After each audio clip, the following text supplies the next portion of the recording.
ନମସ୍କାର ବନ୍ଧୁ, ସ୍ୱାଗତ ଆପଣଙ୍କୁ ମୋର ଏଇ ଆଉ ଗୋଟେ ନୂଆ ଅଧ୍ୟାୟକୁ।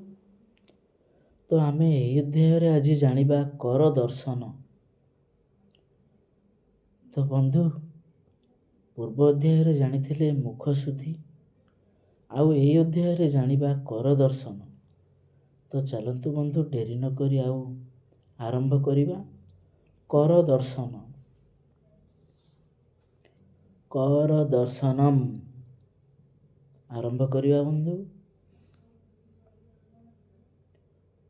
କରାଗ୍ରେ ବସତି ଲକ୍ଷ୍ମୀ,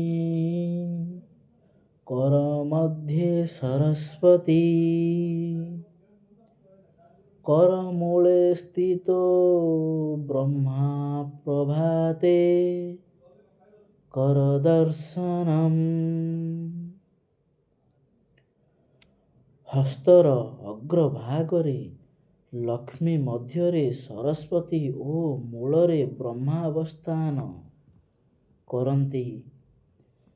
ଏଣୁ ଶଯ୍ୟା ତ୍ୟାଗ କରି ଦୁଇ ହସ୍ତକୁ ଦେଖିବା ଦ୍ୱାରା ସେହି ଦିନର ସମସ୍ତ ଅନିଷ୍ଟ ନାଶ ହୁଏ।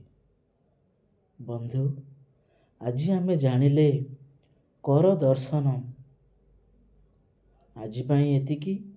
ଆମେ ଆଗାମୀ ଅଧ୍ୟାୟରେ ଜାଣିବା ଜିହା ଚିନ୍ତନ। ତ ବନ୍ଧୁ, ସେଇ ପର୍ଯ୍ୟନ୍ତ ଆପଣ ସମସ୍ତଙ୍କୁ ନମସ୍କାର।